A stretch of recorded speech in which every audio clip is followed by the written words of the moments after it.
Hello everybody, Brad Johnson here. In this video I'm going to be talking about something that is quite powerful.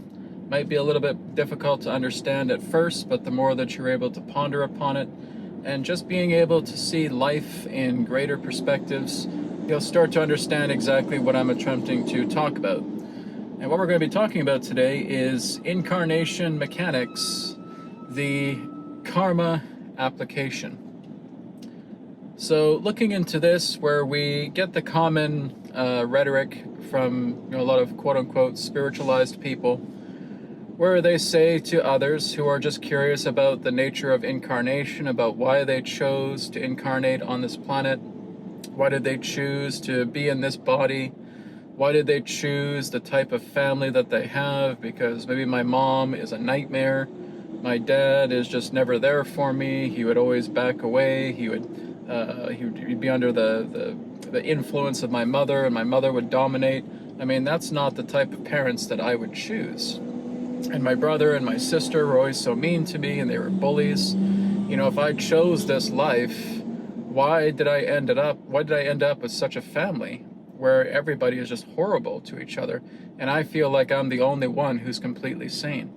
Well, the answer to that question is, you didn't choose it. Brad, you gotta be kidding me, right? There's so many spiritualized people that keep saying that I chose this life, that I chose my parents, that I chose my siblings, that I chose this, that I chose that. Well, there's something that you did indeed choose. What you chose was to be here, right? It's like a queue. You go into a queue and you're in a waiting line. And then you finally go to the HR department and you hand them your resume, or in this case, you're handing them your application. And they look over at your application and they say, okay, yes, you would be a very good fit. We have this opening and this is what you can take. And then you go ahead and you take it. That's it. That's the nature of your choosing. So basically, you're going into a HR queue, a human resources queue, where basically we could refer to this in this way as a life resources queue, and therefore submit your application, hence representing your karma. Here's how much karma I have.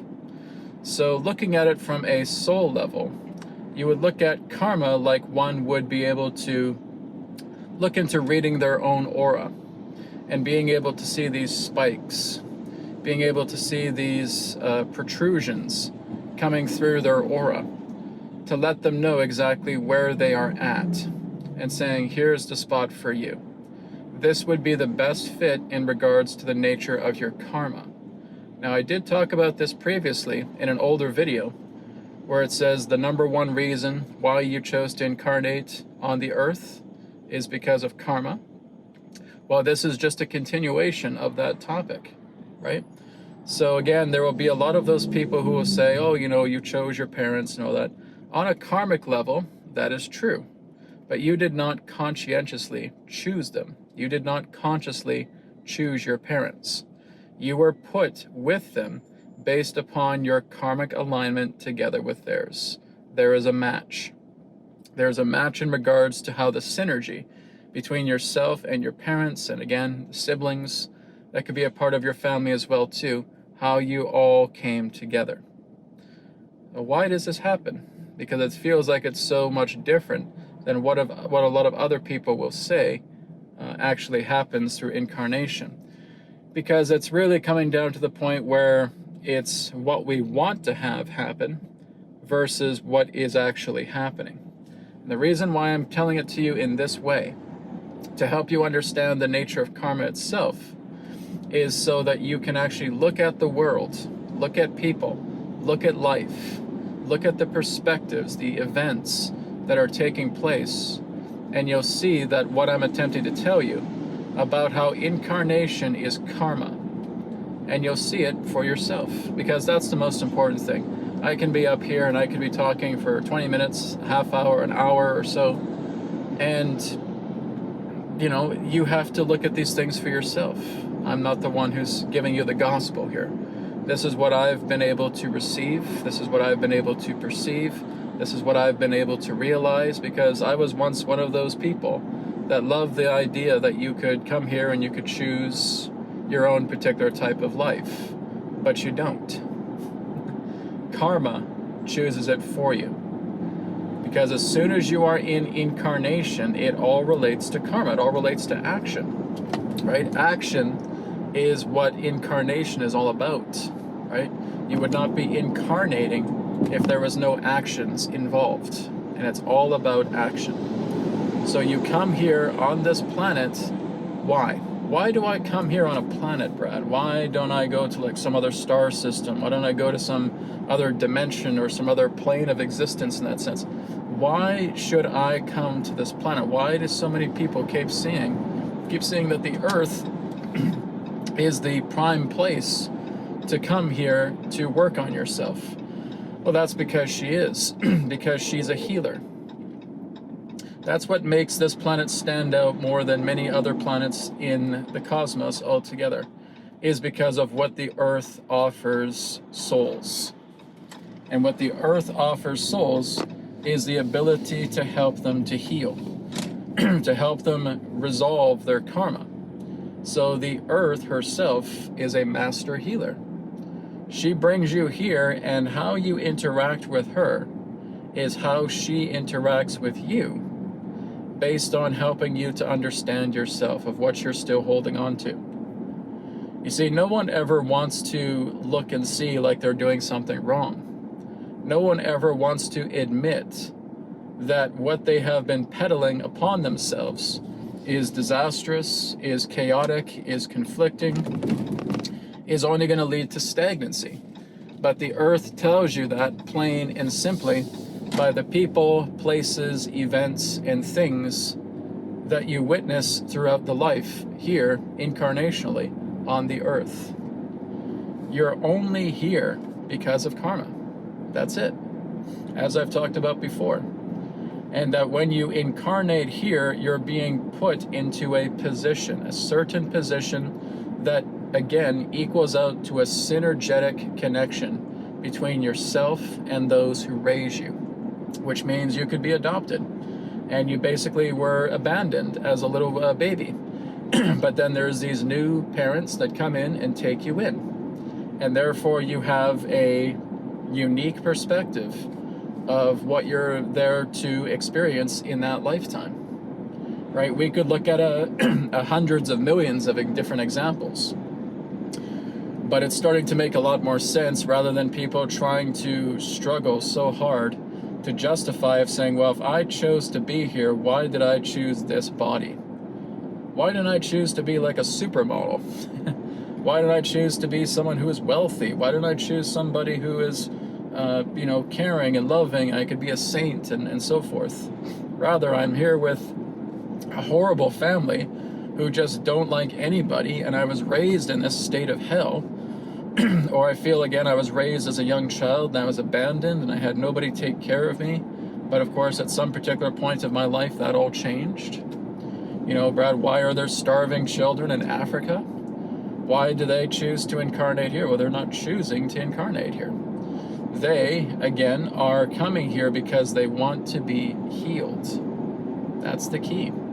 You want to heal your karma. But again, for one to realize that they even have this karma is a big challenge within itself. And this is why so many of us come back over and over and over and over again, because you're not going to get it the first time. It may take many lifetimes before you actually realize what is actually trying to be shared with you, right? When we look at a person who is impoverished, what's really going on inside their heart? They feel like they're unloved. They feel that they have not a single shred of love given by anybody upon this planet, and they feel in despair, they feel helpless, they feel hopeless. And as long as they continue to feel that, then again, lifetime after lifetime, they come back experiencing some versions of those things until they finally realize that in order for that love to come together, I have to see it within myself. I have to feel that love. I have to feel like I can nurture myself. I have to feel the the vibration to be nurtured. I have to feel the rapport to be nurtured. And then all of a sudden, here comes help. You see, that's how the earth works. I'm not telling you this because this is my perspective or this is my belief or anything of that nature. Like I said, you study the earth, you study people, you study how people respond. You see how all of these states of pain that we go through, all these forms of suffering that we're constantly battling with, and you start to study them and you see exactly how they come about. And with the type of work that I'm doing to help people liberate their traumas, you see this. You see exactly how the earth is trying to help you out. She doesn't speak English, okay? She's not going to come to you and just plainly and verbosely say to you, oh, hey, this is why you're like this and this is what you need to do, and then you're taken care of, right? Mother Earth is not going to form a face out of the mountains and tell you that in plain English or in plain German or in plain Spanish or in plain French or whatever it may be. Okay? That's not how she operates. She operates through the subconscious.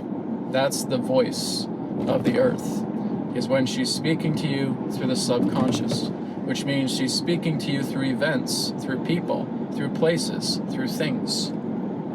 And she's telling you, as long as you consider yourself to be in this rut is going to remain. And until you actually see what's happening to yourself and giving yourself a moment of that clarity, this is only going to repeat again and again and again. You see, that's not only how the earth teaches, that's how the entire universe teaches. The entire universe teaches you by showing you, by example. It's not going to sit down with you plainly and have a conversation and write things on a piece of paper and then give it to you, right? It doesn't work that way. That's not the language. We have forgotten how to speak the language of the earth. We have forgotten how to speak the language of the universe. We have forgotten to speak this actual healing language that represents the showing by example language that helps us to change. Because that's how I changed. I had to look at things. I didn't just have some guy, some girl come up to me and say, oh, Brad, this is what's wrong with you and this is what you need to have changed. No, it never happened to me like that.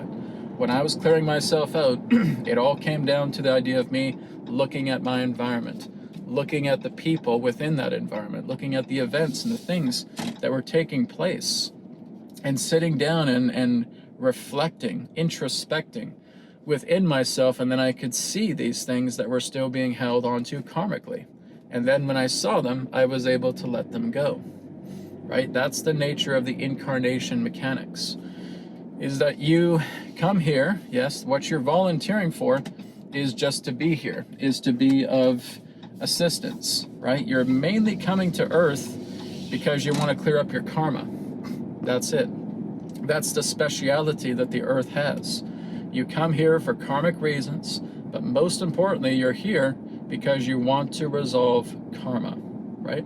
And there's some people that have just heaps and heaps and heaps of karma altogether, and there's some that just need a bit of a tune-up, and that's it. They just need a tweak. They just need a few bits of tune-ups here and there, because I'll meet people who don't have an ounce of karma on them and think that they do, right? Numerology basically reveals a lot of that. If you study numerology, if you study certain variances of astrology as well too, you'll find out who's actually really, really deep, neck deep into karma, and who basically maybe just have a few breadcrumbs of karma on their shoulder that they just need to brush off like this. And that's what happens. Everybody has their own levels pertaining to the nature of karma. But it all comes down to the idea that they continue to justify their karma even though it is something that they absolutely want nothing to do with. When they look at all of that karmic debt, they feel that they have to defend it. They have to defend themselves based on all the hurt, on all the pain that they have. They feel that they have to justify it. I said, well, I don't care if you have to justify your pain 1,000,000 times over. Is that doing you any favors? No, of course not. You're only doing that because you want someone to feel sorry for you. You want someone to feel like they can care about you in that way. But even when you get that, it's still not enough.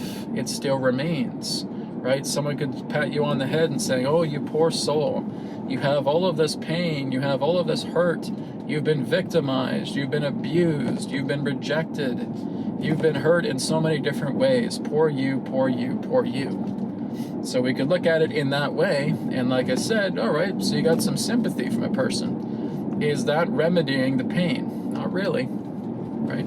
Might feel good that someone's sympathizing with us, but the pain still remains.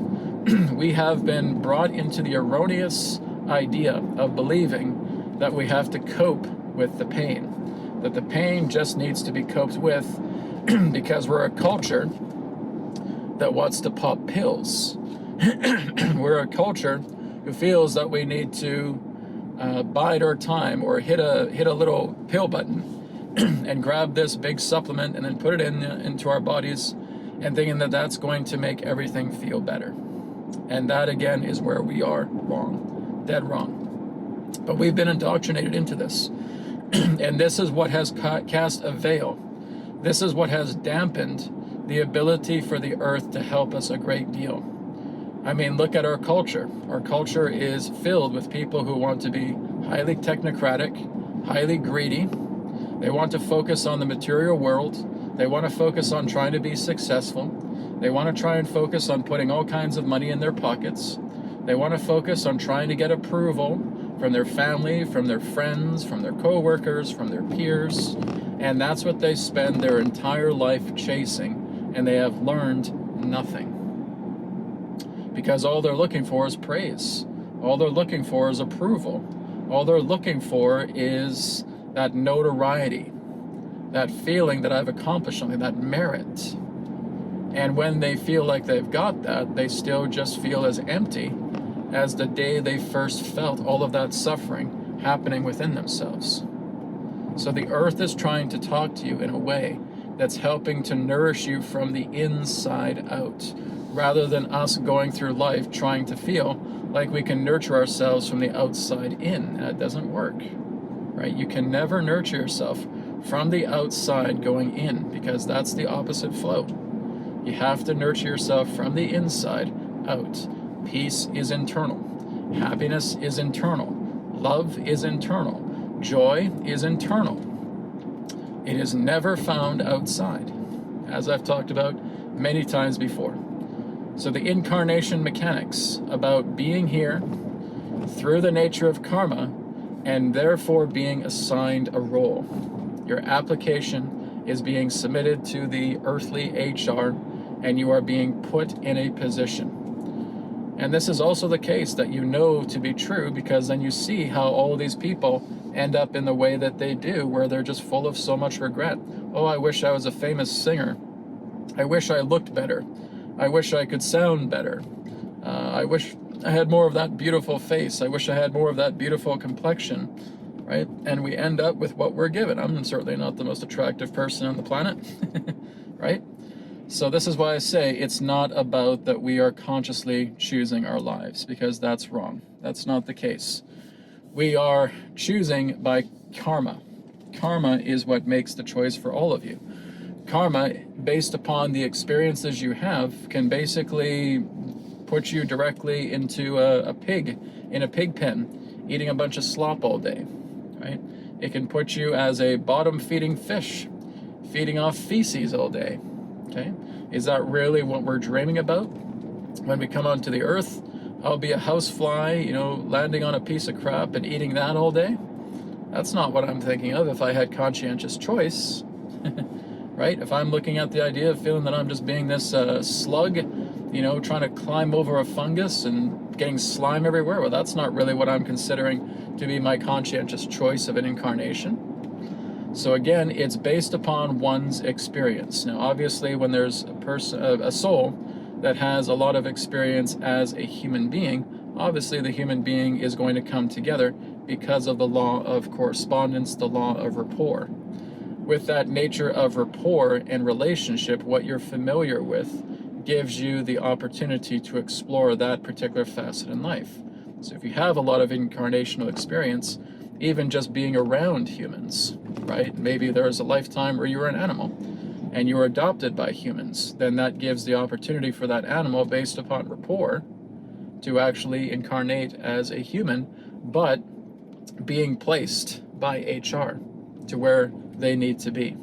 So I hope this has made sense. I know there's a lot more stuff about it that I can talk about, but this is just basically putting to rest the idea of conscientious decision, believing that you come into this lifetime and that you choose your body and that you consciously choose your parents and you consciously choose all that you don't, right?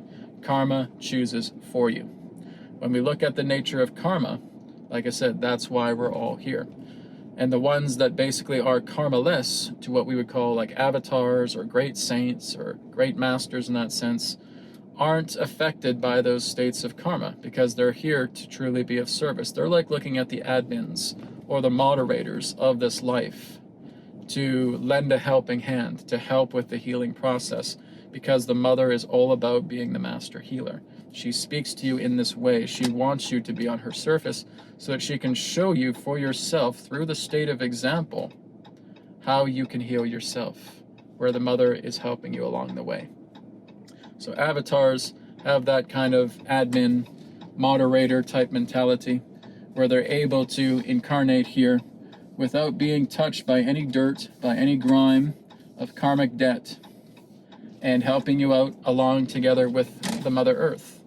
And there will come a point where you may feel that you too will have that so much karma released from you that it's kind of like looking at a bank account, right? If I have too much karmic debt, I still have to, I'm going to go into lifetimes here that is trying to work off that debt because the universe never forgets, right?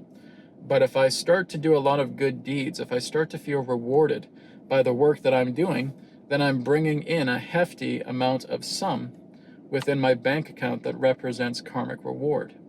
And through that nature of reward, there's a lot more leeway that comes together if you decide to incarnate again, which means your ability to actually choose your lifetime will actually happen. Why? Because there's no karma that's getting in the way, that's kind of putting you on a state of autopilot to synergize with the type of parents and associates in that lifetime to which you have to be paired with. So that's kind of how it works, right? Is that once you start getting out of the karmic debt, you're the hamster getting off the wheel and you become a free agent. You're no longer a karmic applicant. You become much more of a karmic free agent. As a karmic free agent, you now start to manifest consciously where you actually want to be in life. That's exactly why we've had kings and queens and emperors and princes and princesses and all that. A lot of them basically have these rewards that come together with them because of a lot of the karmic rewards that have come out of them, right? But of course, they can still be manipulated into some unpleasant circumstances and situations. That can still happen, right? Even to a person who feels like they have rich rewards. If they start going the other way, then they can hit a downward spiral again, and they can go back into the karmic loop once again. Of course, we've seen that as well. So like I said, it's such a big topic, but the entire summary of this topic is when you're looking at someone who is coming here because of karma, because of that karmic debt is what aligns you into the pairing of the people that help to bring you into this life. That's how it works. It is not based upon conscientious choice, not until you start reaping more karmic reward rather than karmic debt. So, hope this makes sense, everybody. Thank you so much for watching. Be doing some more follow-up videos with this type of topic because it's a big one, but I hope it makes sense. Take care, everybody. Blessings to you all. Namaskar, and may it be well with you. Bye for now. Thank you very much for tuning into this video. Feel free to visit wisdomtransmissions.com. You can book a private session. You can look into 3 questions by email and also look into the energy cord attunement for personal healing.